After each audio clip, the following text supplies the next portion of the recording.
Well, welcome everyone. It's great to be with you. So just a little bit about myself. As stated, I'm Rodney Bates. I currently work at Idaho College of Osteopathic Medicine as Associate Dean of Clinical Affairs. Started out as the founding primary care chair and had practiced for about 12 years as an osteopathic internal medicine specialist in the Eastern Idaho region. Full scope internal medicine, outpatient, inpatient for about the first 6 years, and then began a hospitalist practice for the last 6 years of my full time practice there in Eastern Idaho. Helped create hospitalist programs in Rexburg, Idaho, and Idaho Falls as well.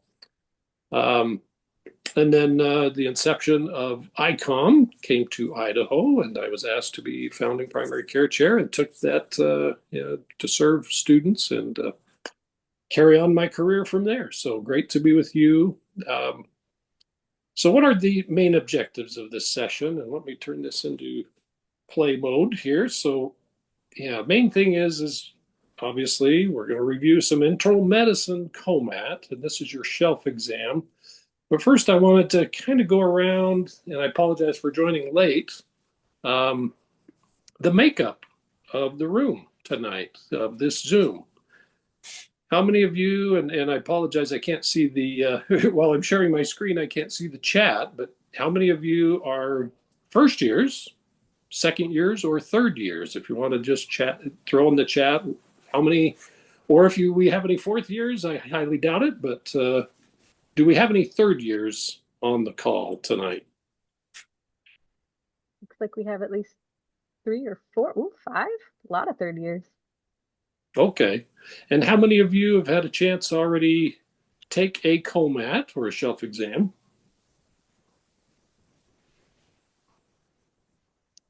At least one has. 2 have. Okay, wonderful. And then we could drill down to internal medicine, but I won't worry about that question right now. So many of you have had a chance, or some of you have had a chance to really see what a COMAT is, what they test, the makeup of the items. And so that's what we'll talk about a lot today. We'll go over the blueprint from the NBOME, who administers the COMAT. And part of my role, I'm also a national faculty member for NBOME. I'm also the internal medicine COMAT chair currently for the NBOME. So I get to be involved in a lot of the reviews of the internal medicine COMAT questions. So I wouldn't say that's a conflict of interest because I'm tied down to not divulge other things related to the NBOME anyway. So, but we'll talk a little bit about the blueprint. All of this is found online through the NBOME, so there's not any proprietary information that I'm sharing. We'll also recognize what leads to success on these exam items and how to get there. How do we get to that point? And I'm going to say we a lot because I'm right here along with you, and this will be an interactive session, is my hope. We'll review some clinical items and how the writing style, how do we really approach writing an NBOME style COMAT question and how best to approach those. I think I can help you a little bit in that field. And then explore and facilitate answers to your questions. So this is definitely meant to be interactive. I want to get your questions throughout. So if you have a question, throw it up in the chat, raise your hand virtually or unmute yourself. I'm open to interruptions throughout this. So please feel free to stop us anytime. And we have some monitors for the chat as well. And I appreciate interrupting me. So what is IM COMAT success? What does internal medicine success on a COMAT look like to you? What does it look like to the evaluator? What does it look like to NBOME? It may mean different things to you. Obviously, you guys are there looking for a score, right? Are you measured by the IM COMAT score? Some schools may not. A few schools out there in the osteopathic world may not even rely on shelf exams or COMAT exams as part of your assessment during your clinical years. So what is your approach? How have you approached preparation for the COMAT exam? Do we have any third years that are willing to share what has been your approach on COMAT exams? And it doesn't have to necessarily be the internal medicine, but how do you prepare for an end of rotation exam like the COMAT?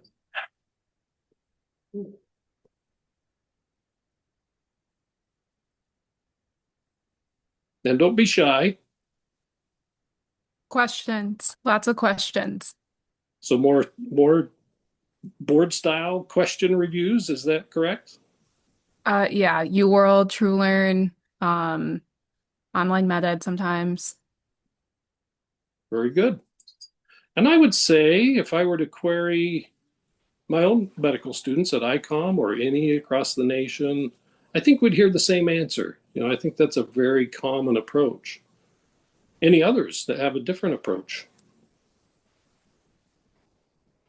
I like more content covered because I feel like content is not like the in between the lines is not fully covered in the question banks. So I like to read whatever topic I'm on, like the book, whether that is the step 2 book or blueprint or BRS books. I like to cover stuff that's not quite covered on the questions there and then do questions. Okay, so definitely more content review, primary materials. Wonderful. Any others? Different approach. And those of you who haven't gotten there yet, what is your expected approach to doing well on a COMAT exam or shelf exam? Or I know we call them shelf or COMAT, it's the same thing, the end of rotation exam. So as we look at this, I do want you to note and realize that the best method we have in the medical education world to assess an individual's medical knowledge currently is still multiple choice questions. It's been tried and true for multiple years. Anyone on this evaluation, even Dr. Good, if I may throw you out there, Dr. Good, is you had multiple choice questions as well, right? Going through medical school and your training. But just please remember you are much more than a test score. Very important to remember that. Residency programs are going to evaluate you holistically, or they should. But realize that what opens the door for you to get into residencies is your exam scores. So assessments on COMLEX, on COMAT, so forth. So let's look quickly at the blueprint. The NBOME publishes this, and they stick to this extremely well. So all of the exam items in a COMAT, on COMLEX, on all of your licensing exams, really stick to this blueprint. So they're going to, given a range of these percentages over here on the side, and I'll see if I can get my highlighter on here. So any of these percentages, based on the topic and this first dimension 1 is clinical presentations or patient clinical presentations. So what does this mean? Well, if you said, okay, if I wanted to focus my study on those that maybe have a little higher percentage, make sure, hey, I'm going to make sure I have cardiovascular and circulatory system content down well, or at least that I've reviewed that content. Maybe I've looked up a little bit more of those board style questions in terms of this topical area of consideration.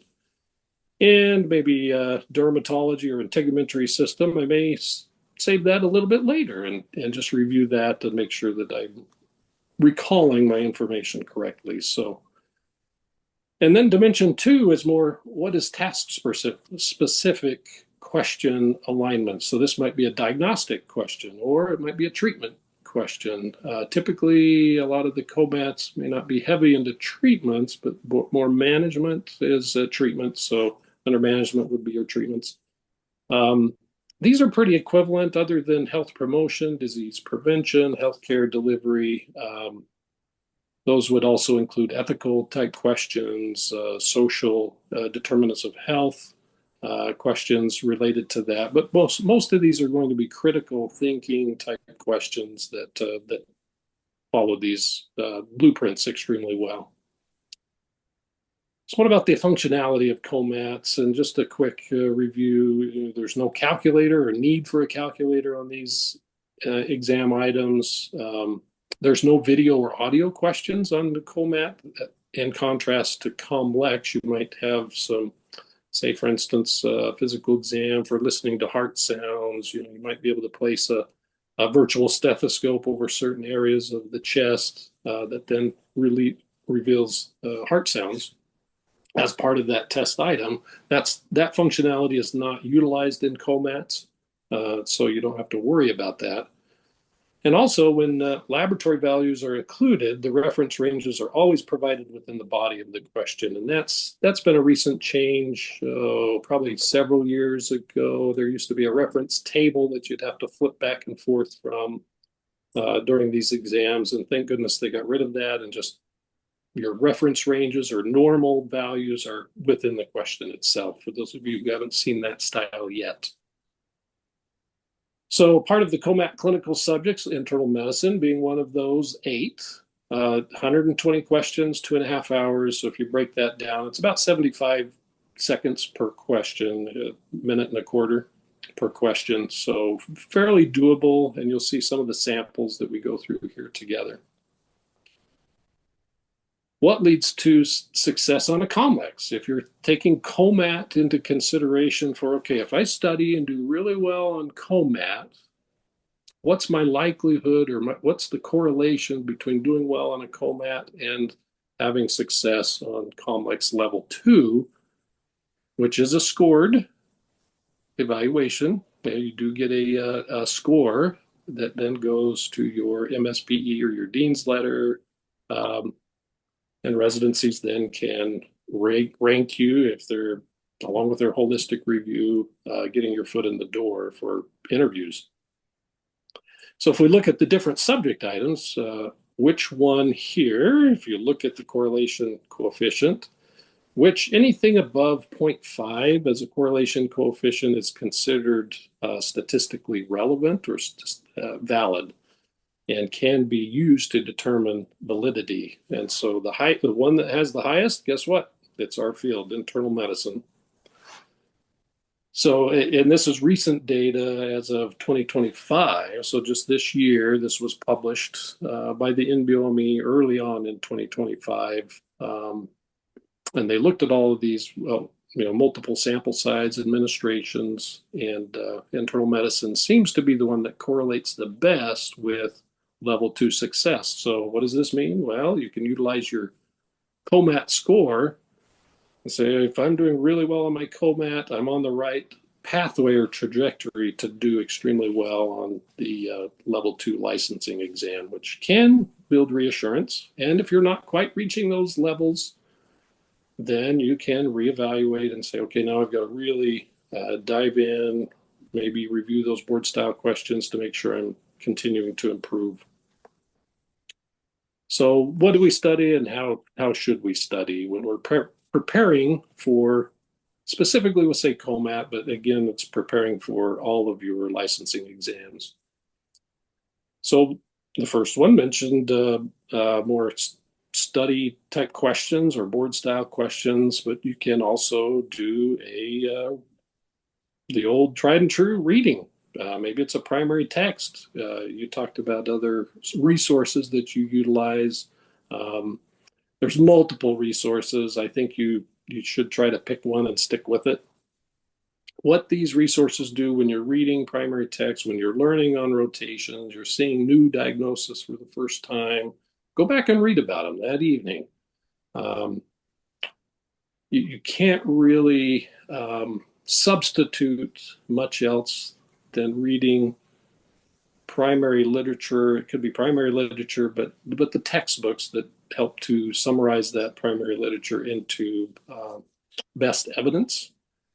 So this solidifies previously learned items and introduces new topics.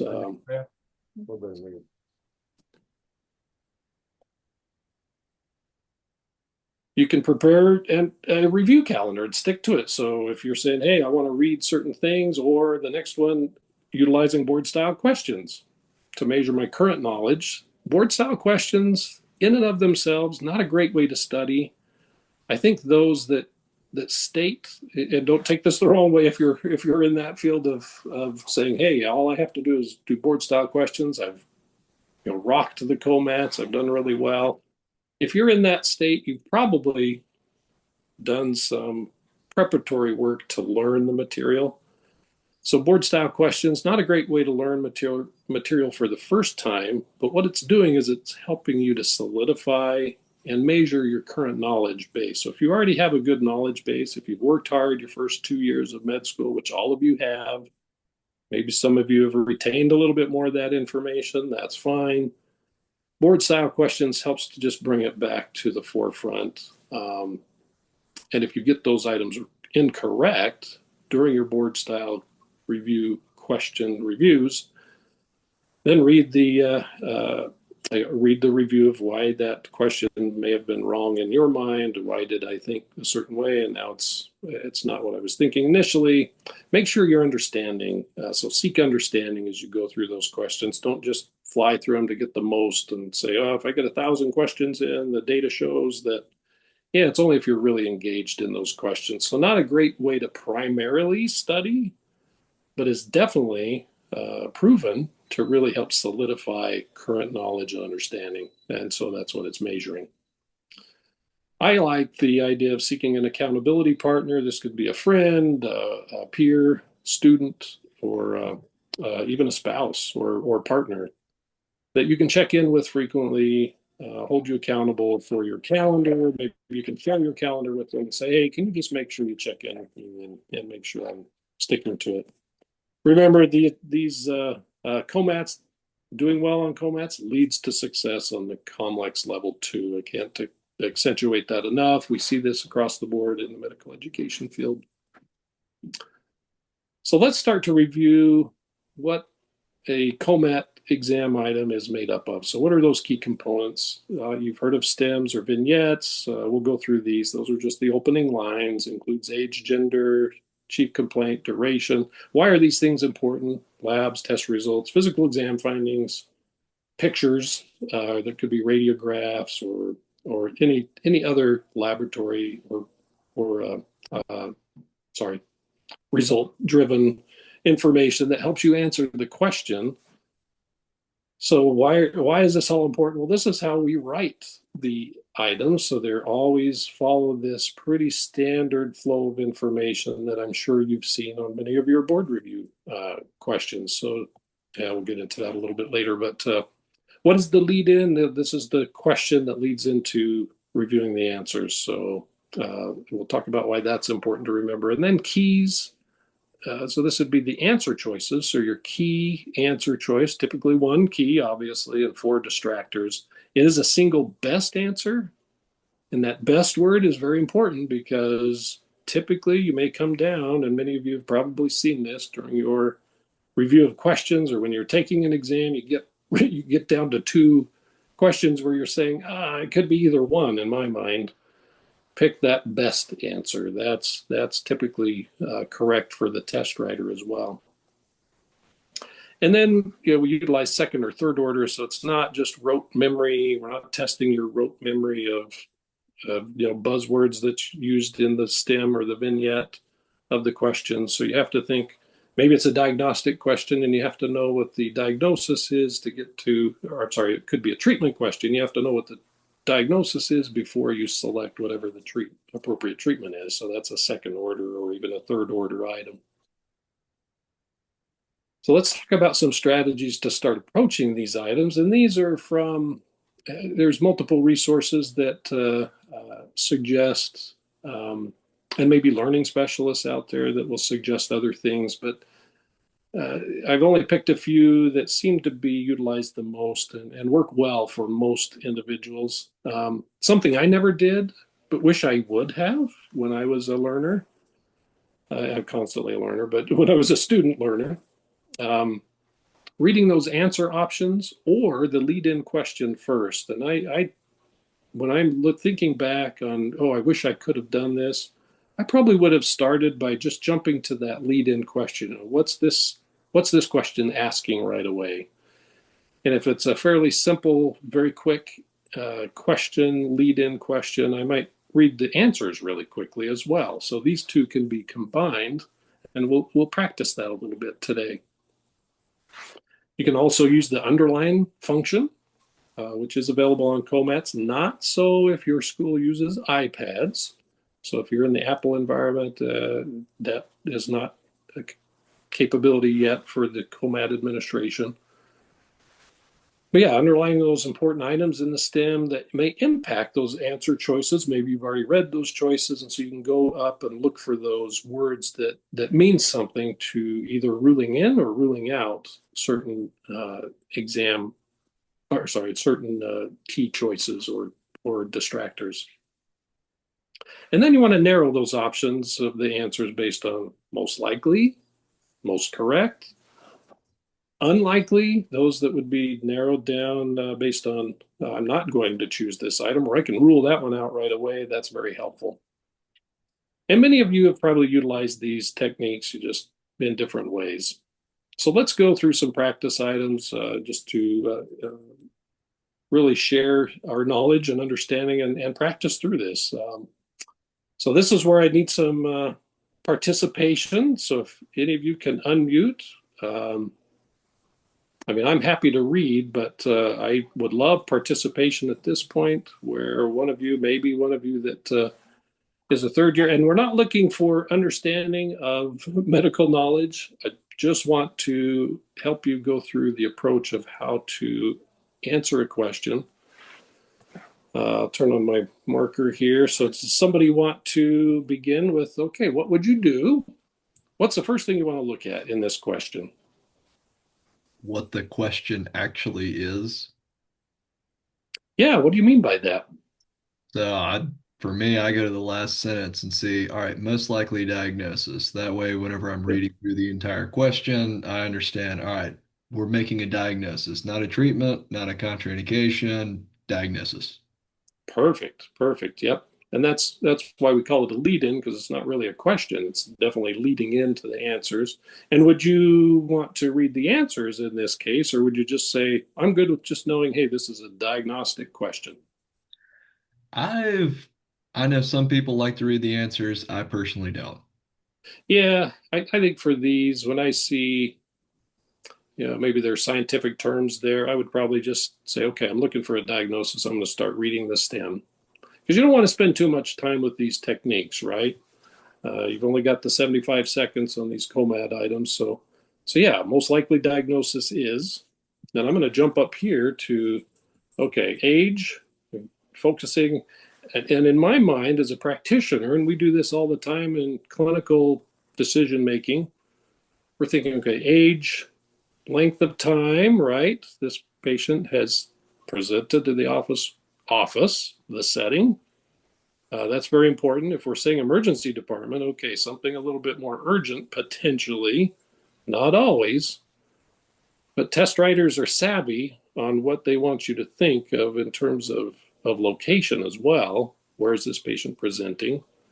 There's a 6-week history. So is this acute? Is it chronic? Does this change your diagnostic capacity or reasoning? Absolutely.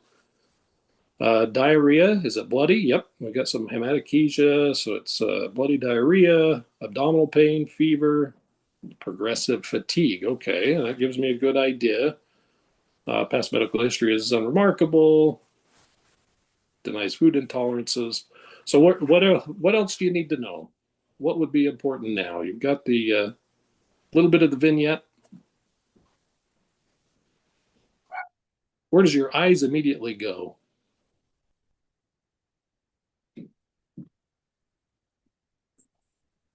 To A or E. So you're already jumping to the answers. Okay, and why? Do you want to describe why you're thinking of that?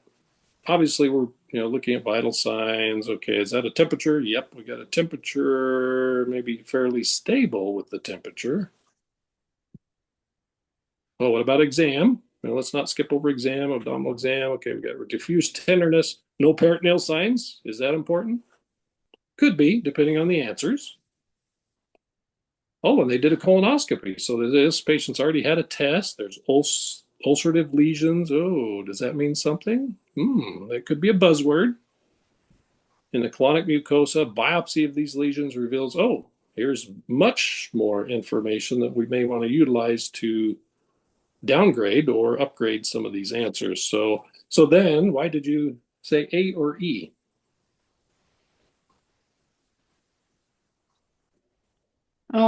I don't think it's B because of the C. diff is usually with antibiotic use, so that's why I didn't think B. Um, Irritable bowel, that one, they don't present with a fever with irritable bowel usually. And there wasn't a stressful event to incite that. I know there's other reasons why you have irritable bowel, but that's just what I first initially thought. Excellent. And for the cryptosporidium, um,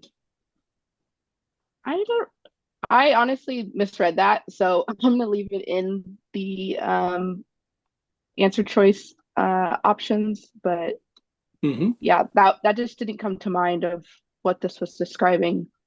But I could still leave it as an option. So Good. No, very good. And you made some extremely good points in terms of approach to a question. The way you mentioned it, saying, okay, I didn't see information that would lead me to these. That's very important. And what you do see, trophocytes, you've got some ulcerative lesions in the colon, you've got a temperature here, you've got the blood in the stool, which and the length of time is a little longer, so that may lead you to different diagnoses. But the nice thing with InBioMe style, and something that helps you to decrease the risk of second guessing yourself, which I was horrible at that as a student, thinking, okay, I narrow this down to 2 or 3 choices. Oh, I'm going to pick this one, but oh, I still really like this one. And then I'd forget what is the question really offering me. The nice thing with InBioMe style is all of the information you need to answer any question is in the question itself, or is in the stem itself. So don't try to read into these. Don't try to add other information. So I like that you said, hey, I don't have an exposure to antibiotics, which would be most common. Could be another cause, right? Are they going to test me on a community, or I'm sorry, basically a community acquired or just an acquired case of C. diff without antibiotics? Probably not. Those are a little bit more rare. Irritable bowel, I agreed with your reasoning. Yeah, they're probably not looking for that because does irritable bowel cause bloody diarrhea typically? Do you see trophocytes? Cryptosporidium, I would have to ask that too. I don't think necessarily, or that could be an answer that's close with others. Do you see trophocytes? Do you see those typically with UC? Not typically, right? Unless you have a secondary infection, but then you're going too far in your reasoning. So that's where areas may really trip up students extremely well. Students are extremely well of tripping themselves up by thinking too far or not taking into account the information that they're already given. So that's the important part with how you review a question. So yeah, I think we have enough here that to answer. Yeah, and you have this still remaining in your answer choice as trophocytes. So all right, let's go to the next item. We have about 10 here. We don't have to rush. And if we don't make it through all these items, that's okay. This is just a sampling of how we approach each question. So who wants to take this one over? Feel free to unmute and just start reading and stop yourself and tell us what you're thinking.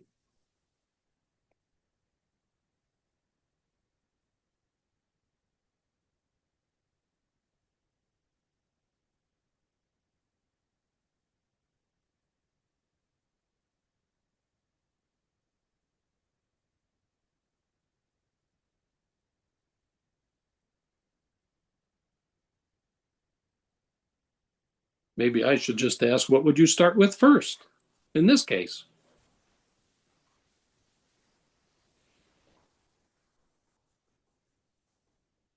nobody wants to answer it because it's like, is it that simple? Is he really asking us that simple of a question? So yeah, let's go to the lead-in.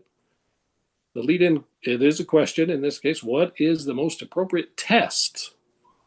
Most appropriate test to diagnose. So okay, now don't get confused with diagnose. We're jumping too far.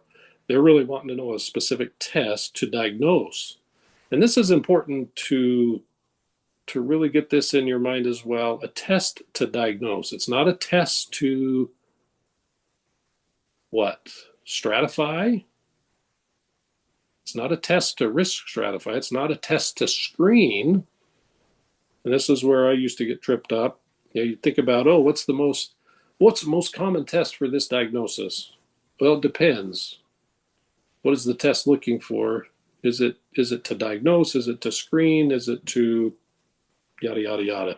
So when you see test to diagnose, they're probably looking more for a gold standard based on that diagnosis. So, and not to screen. So remember, earlier tests might be a screening test, but now we're the diagnosis. What solidifies a diagnosis? That's how I would like to ask a question, is what solidifies it. So then I'm going to go back up and read. And in these cases, I probably wouldn't read these answers. They're a little longer as well. So we have a 40-year-old, office, history of weakness, going on 1 month, fatigue, abdominal pain, worsened over the past 3 days. Vitals reveal, blood pressure a little low, heart rate a little high.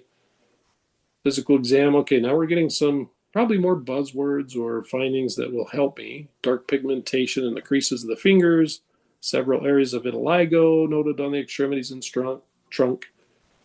Chest, findings normal. Abdomen, active bowel sounds, diffuse tenderness on palpation. Important, don't discount these that you might think are just there for no reason. Even though a patient may tell you things that you can discount based on overall diagnosis, exam questions will not do that. So anything in the exam is important to answer the question.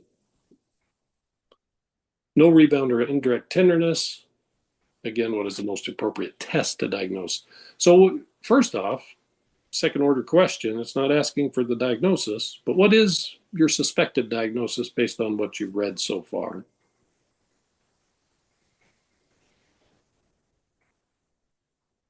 Potentially Addison's disease. Good. Yeah, so adrenal insufficiency of some kind. Yeah, putting together low blood pressure, gut weakness, fatigue, general abdominal pain that's somewhat diffuse, non-specific. Dark pigmentation of the creases, fingers, vitiligo. Very good. So as we look at our answer choices, then you say, okay, what is dealing with adrenal gland insufficiency? And these are ones where I might say, okay, I'm going to rule out. So let's get rid of some options. Is TSH, unless I'm thinking this is a thyroid issue, I guess it could be, but it'd be hard to get all of these findings based on just thyroid insufficiency alone. So yeah, I'd probably rule that out. Other thoughts?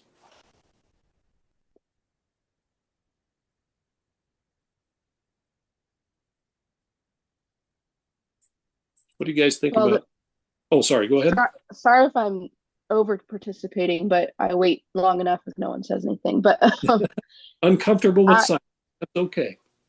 okay, me too. But so this is my issue is I always get stuck with between two. So I think it's either B or D, but again, I'm lacking the additional detail that I need to decipher what's the gold standard. And that's okay. And we're not looking for knowledge base on participation with these questions, just how you approach it. So you've narrowed it down to those. What was your reasoning for maybe choosing either one of these, just based on, is it mainly? So go ahead, sorry. Oh, no, go ahead. Between those two, because Addison's disease is affecting the adrenal glands, and those two items are the only ones that are specifically affected by adrenal gland function. Good, good. And and this is a good point to pause and say, okay, if I'm thinking adrenal gland insufficiency or just something to deal with the adrenal glands, whether I remember it's Addison's or not, which we kind of all probably know that, but yeah, and even if you haven't had endocrine yet, I apologize. This may not make sense to you if you're first year and haven't had endocrine yet, then that's okay. But yeah, that approach based on your medical knowledge, yeah, I agree. These really deal with the adrenal gland. Do any others? Well, maybe in a roundabout sort of way. If you have a congenital deficiency, which, yeah, much less likely in this case, right? We're not given a history of other issues necessarily. It's just going on 1 month. So yeah, I would say I would agree with you. Okay, which one? And this is where it's important to then go back to the lead-in question and say, okay, most appropriate test to diagnose, not to screen. So that's where my mind would say, oh, serum cortisol level, that's commonly performed, maybe a salivary cortisol level as well. That's commonly tested, but is that the best to get an official diagnosis or final diagnosis? No, because it's pretty non-specific, right? What is more specific? Okay, out of the options, I agree with ACTH. Let's see if that stands true. Yep. So yeah, if you're looking at, and that's where it's important to always go back to that lead-in question. Make sure you've got that lead-in question correctly based on your medical knowledge. What is supporting your medical knowledge, and move forward with the question. So a lot of times, you may have a limited amount of medical knowledge on a certain topic, but if you become a good reader of the exam item and utilize these techniques, you may be able to narrow it down to at least a better chance, maybe a 50-50 chance of getting the right answer instead of a 1 out of 5. So yeah, it increases your odds. And I'm not one that likes to play the game of test savvy. But yeah, that does help you as an individual when you're looking at certain questions. So let's move on. All right, who wants to start here, and what do you want to look at? Where this is kind of wordy, I might jump to the answer choices on this one. Say, okay, what are we looking at? Oh, these look like, oh, this is all over the map. So I am going to read the lead in. So what is the most appropriate management? So now we got a management question for this patient. Do we have a reader? Does anyone want to read?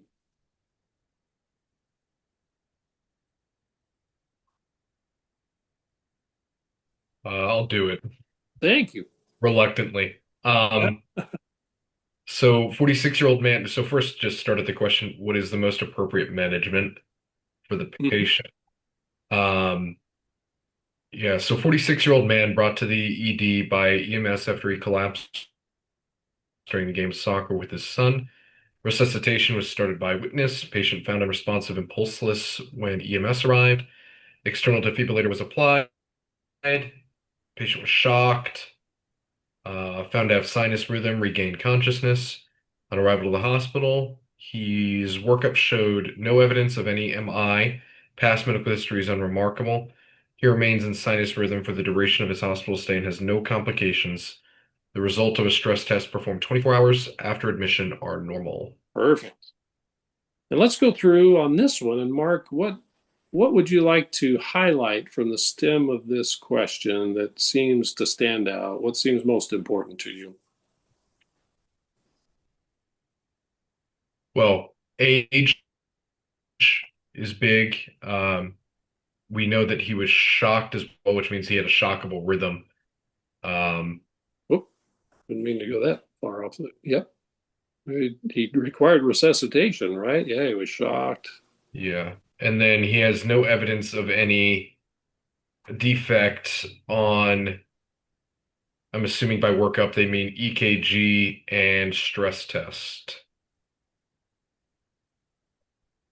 Yeah, how would they know if he had sinus rhythm? Yeah, remains in sinus rhythm. Yeah, we don't know if this was a true 12-lead ECG or if it was just a rhythm strip, maybe from chest monitors. Good. We do know This workup here, is that what you were talking about? Yeah, yeah. Yeah, so it's not telling us what workup they did. So now we might have to think a little deeper. Okay, what's the typical workup? I agree with you. It could have just been an ECG. Or, um, yeah, in this case, you wouldn't expect them to do a stress test in the emergency department, right? No. Yeah. Good. Yeah, on arrival at the hospital. That's an important piece of question writing. Um, and this is one where if I was a test writer for the NBOME, if I were to start with a workup reveals no evidence of MI, that's not going to pass the sniff test for the NBOME editors. They're extremely helpful. They're going to say, hey, what's the time frame of when this workup was completed? Mhm. We need to add on arrival at the hospital. So that then lets you think, okay, what's typically done urgently, not the second day later after we've had a chance to work this patient up. So correct. So those are important points to keep in mind as you go through. So I like that. Sorry, go ahead. What else? I mean, that's really the bulk. I mean, then we have the stress test after 24 hours. Good, good. And that's really the bulk of it. Excellent. So now that you look at your, okay, we want this to be a management. What is the most appropriate management? And sometimes they might say, what is the next most appropriate management for this patient? Yeah, next is not in here, but what is the most appropriate? So, okay, let's look at the answer choices. What's kind of your reasoning for those? I don't think there's any justification for any medication therapy. We have no idea what caused his issue at this current moment. So ruling out any sort of medical introduction there. Good. EP study is interesting. Uh, um, Depends a little bit on how in depth they mean by that. The first two things that I thought of are he has some sort of paroxysmal um, heart rhythm, and that would warrant a Holter monitor placement, and then hokum, which would warrant a Muga scan. Mhm. Um, but I'm not aware of any hokum coinciding with any arrhythmias. Good, good. You're definitely thinking along, and it's okay if others don't have that medical knowledge yet from a cardiovascular standpoint. Yeah, you're exactly So right. I jumped to A, I guess would be my default. Okay, and why would you think I A? think a Muga is a little too invasive, especially without, given indication. Not invasive, but the radiation is unnecessary, I think, at this point. Hmm. Yeah, I think yeah, you're kind of saying maybe a little bit more between A and C or the Yeah, top. just because I don't think EP studies would be indicated for this. I guess I'm not really too familiar with EP studies, specific indications in like a diagnostic standpoint. Okay. No, and that's okay. Yeah, and then this goes into the nuances of definitely getting drilling down to more medical knowledge and okay, 24 hours. So does that mean I have to just keep the patient on a monitor for 24 hours? Typically a Holter monitor, and many of you will learn this during your clinical rotations that, oh, that's an outpatient test. So am I going to discharge this patient and do an outpatient test? Yeah, I mean, this was a pretty high risk. He underwent, cardiopulmonary resuscitation, was resuscitated successfully, required, external defibrillation was applied. We actually it says external defibrillator was applied, and indications were present for a shock, which was delivered. So yes, he did receive a shock. So yeah, what's going to lead to the most? Yeah, Um, so maybe that is B then, because I kind of was going with the idea that we don't know what type of arrhythmia he had, Perfect. or if we did at all, but we kind of do because we know it's, probably VFib, VTAC, something like that. Yeah, but I love how you said, "Oh yeah, we've got what is the best answer," and so that's where you go back. You might have to, return your mind up here into the stem and start reading a little more carefully and think, "Oh yeah, we have to start thinking about what's most important right now to do because the patient hasn't been discharged yet, or we're not planning. It doesn't say we're planning on discharge. If it doesn't give you that information, don't assume it. And so, yeah, then I'm going back up. Okay, what's most appropriate? What can be done now? Yeah, it is that EPP study. So yeah, that's important to know. So let's see if that's correct. Yep. So there's your electrophysiologic study. So even if you're questioning your your medical reasoning or your medical knowledge, you can sometimes narrow down to at least two answers in this case. So good job. So I'll read this one since it's short. So yeah, what am I looking for at first? Okay, I'm going to look. These are fairly short, one-word or two-word answers. So I might read the lead in here and the answers in this case. So appropriate management. Oh, most appropriate management. Okay, it looks like we've got some medications. We have a consult, another medication, and a consult. Okay, now I know what we're kind of looking for.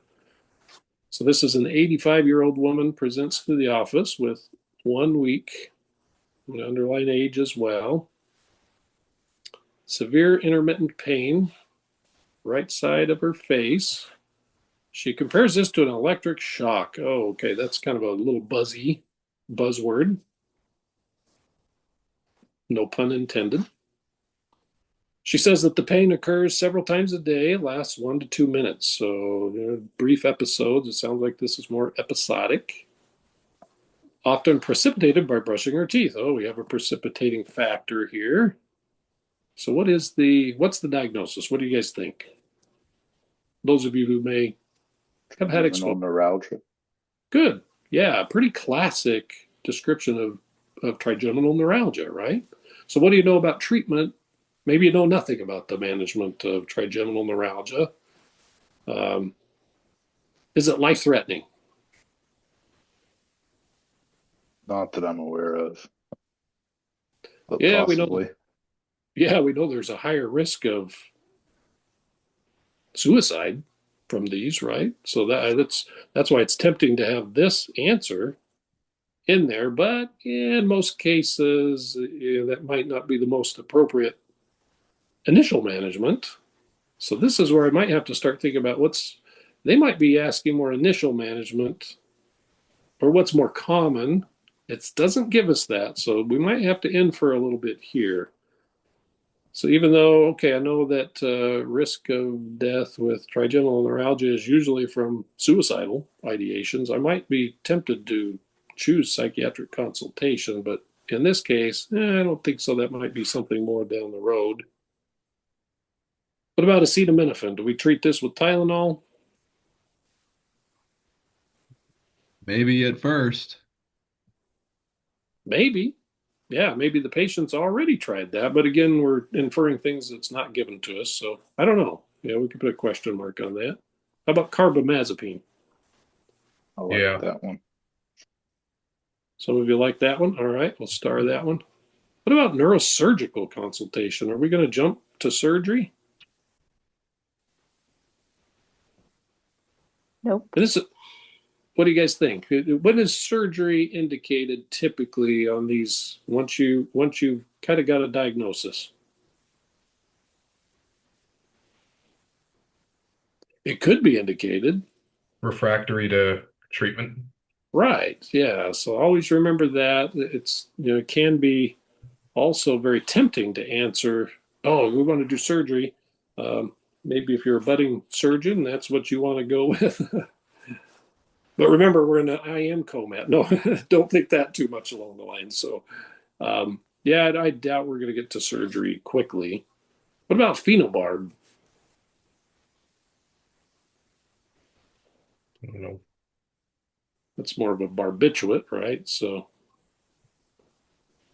yeah, I don't see sedating the patient necessarily would be that helpful. So we're narrowing it down. Most appropriate management. I would say, Tylenol is a good adjunctive therapy for pain, but yeah, probably not the most appropriate management of this patient's symptoms. So yeah, I would say carbamazepine probably, even if I didn't know enough about that treatment. Let's see. Yep. that's correct. So good job. Is that helpful going through these questions a little bit on how to approach them? Hopefully is. So let's read another one and I'll continue on unless we have a volunteer. Anyone want to jump in? Give it a try?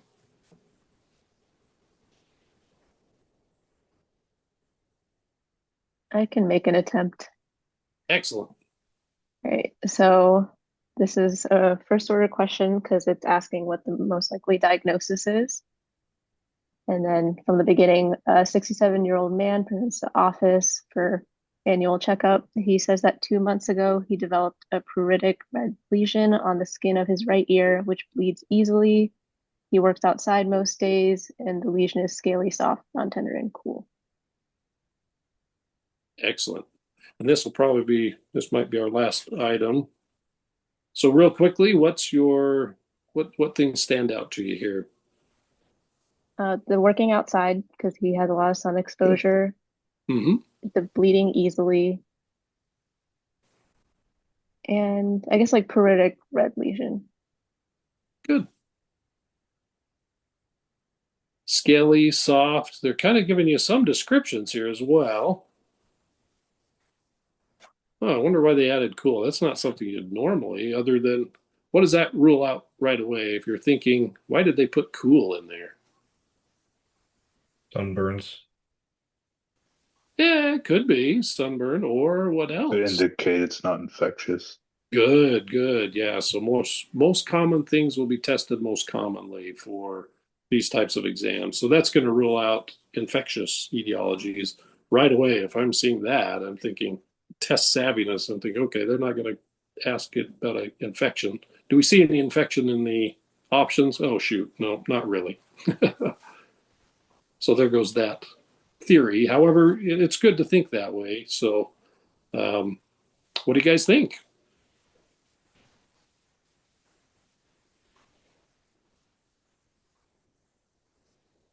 Like A. Yeah, and this one might be helpful to rule out as well. I agree. That's a good one to remember. Why not B? It's not B because melanoma has a irregular characteristic. Good, And it's not describing that. good. Yeah. So, yeah. So you'd look for more of the common features of a melanoma. Good. Seborrheic, yeah, it doesn't sound like that, although they can be a little bit pruritic as well as tinea, verruca vulgaris. Probably not. And we're not talking about ulcerated or a fluid-filled bullii or anything else, or infectious appearing lesions. So good. Yeah, I would say that's correct, and you all are correct. So yeah, let me minimize this. I'll stop sharing my screen and ask if there's any questions. We have about just a few more minutes here.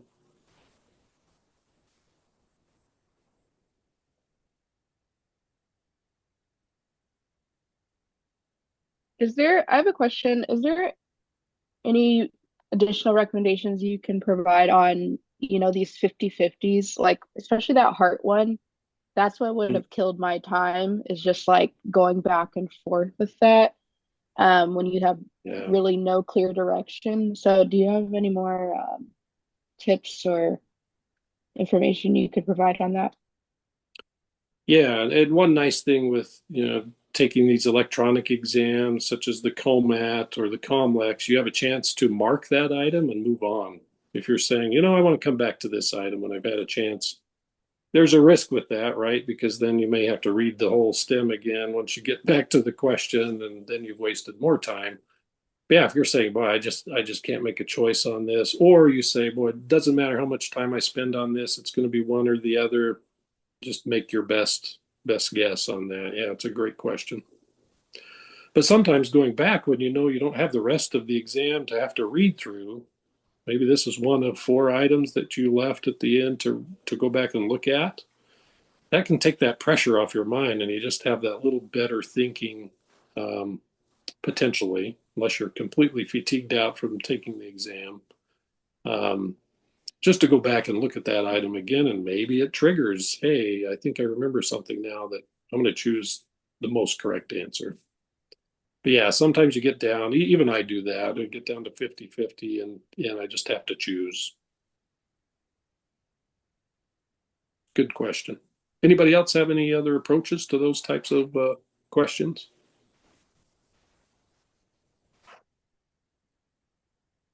Or a different approach than what we've kind of worked through today?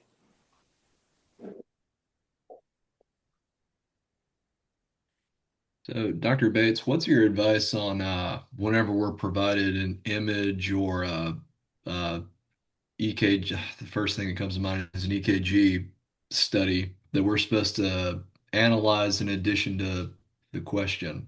Where would you put that in your order of going through the question? Excellent. Yeah, really good question. And I would say definitely not up front. You don't want to bias yourself by looking at a DKG. You might think you see something that has nothing to do with the stem of the question. And so then when you go back and read the stem, guess what's in your mind? You're looking to validate what you think you saw on a test result. And this is very osteopathic thinking. So I'm glad you asked the question.